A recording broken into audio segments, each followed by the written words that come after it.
So we're seeing breakdown of trust, widespread loneliness, polarisation, fragmentation, increasing poverty and extremes of inequality. What is needed is an organic change at the grassroots, and the school is really important here and has a vital role to play.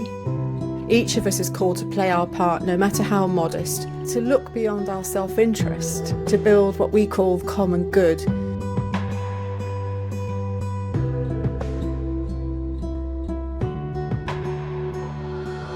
So we're living through a really strange and difficult time, aren't we?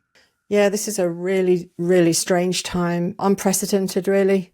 So we're seeing breakdown of trust, widespread loneliness, polarisation, fragmentation, increasing poverty and extremes of inequality. We're seeing a weakening of civil society, and at local level we see communities marginalised, identity politics on the left and on the right, driving people apart. And it really affects our young people, doesn't it, Jo? Yeah, it does. I was reading a recent report yesterday that said that 1 in 6 young people are experiencing poor mental health, and there is increasing demand from their families for support of that. Interestingly, loneliness is up among young people. 18 to 24-year-olds are the loneliest group of people in our society, exceeding that of elderly, which is astonishing. The problem is rooted in a culture of individualism. And so this is a philosophy, it doesn't really reflect who we are as human beings, because we're relational beings. We're not isolated individuals.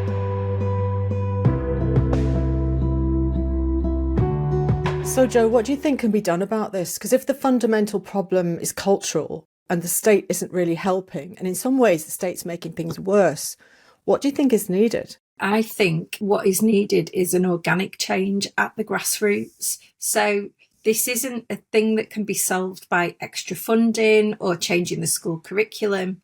It's going to need a shift in the posture of local institutions. And the school is really important here and has a vital role to play. Yeah, and often people feel that, the only credible solutions can be like big government policy changes or big campaigns.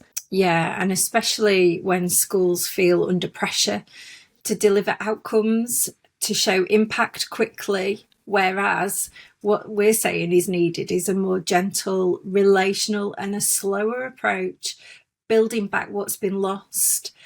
Yeah, it's weird, isn't it? Because in fact, when you see the nature of the problem through this lens of individualism, then it makes sense that building relationships is the antidote. And it also, you can see more clearly what's been lost. And as you just said there, in the structure of a school day, when relational time is squeezed, that's actually the thing that's most important, is to build relationships, but not just in the school, but with the neighbours in the local area. It's this sense of being rooted and belonging, a kind of civic story. And we need to root this story in inspiring principles, not waiting for the next government initiative. So instead, we're saying at the grassroots, we need to strengthen our relationships together and engage local goodwill and share the responsibility. Yeah, it can start small by sowing seeds locally, and schools can play their part by inspiring young people to take responsibility. So it can be a bit daunting, can't it, the idea of doing something different, but it doesn't have to be, does it? So, now we can see that the seriousness of what we've lost this sense of a shared humanity. So how do we build that back? Yeah, you're right, Jenny. We need to start seeing each other as human. And what does that mean beyond a cliche? I think young people need to understand that every person has deep value, and people experience their own value when they take responsibility. Haven't we? We've got responsibility to contribute. And it's so much more rewarding to think in those terms than what are my rights, and I'm in a competition with you over rights. The sense of, what can I give, what can I contribute is actually more meaningful. Yeah, our common humanity must be seen to be what it is, which is sacred. And also that every single person has something to give. That's important. Each of us is called to play our part, no matter how modest, and to take responsibility according to our calling and ability. I mean, there are some people who have very capable ability to do more, and some people can do much less, but everybody has something to give. This is a really important principle. The system of individualism is actually fundamentally flawed. It's based on a misunderstanding of human anthropology, because human beings flourish through good relationships. That's right, yeah. Families are absolutely fundamental to our well-being, and reciprocity between the generations is so important. A school I know takes young people to visit their elderly neighbours in a care home across the road, and young and old absolutely love it. It's that reciprocity, isn't it? Because sometimes we get into this mindset of we can do good to our vulnerable neighbours, and we think of it as a one-way traffic.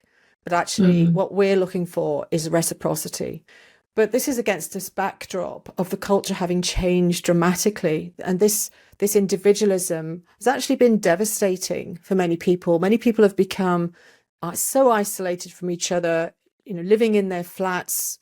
Don't turn to their neighbours in the way that perhaps people used to. We're becoming much more dependent on products and services than on each other. And so this is acting as a kind of dissolving of relationships. Yeah, that's so true. And rather than retreating behind our front doors, as you say, and relying on that delivery to arrive and meet our needs, we should be participating and working together despite our differences to foster that solidarity with our neighbours, because everybody has something to contribute, and it's important that everyone can participate freely. As citizens, like you were saying, we don't just have rights, but we have responsibilities too. Our schools can be modelling this by building relationships with neighbouring institutions and enabling young people to join with that and take responsibility together. So a third step we can take is to look beyond our self-interest to build what we call common good. And the way we describe that is like a shared life where everyone can flourish.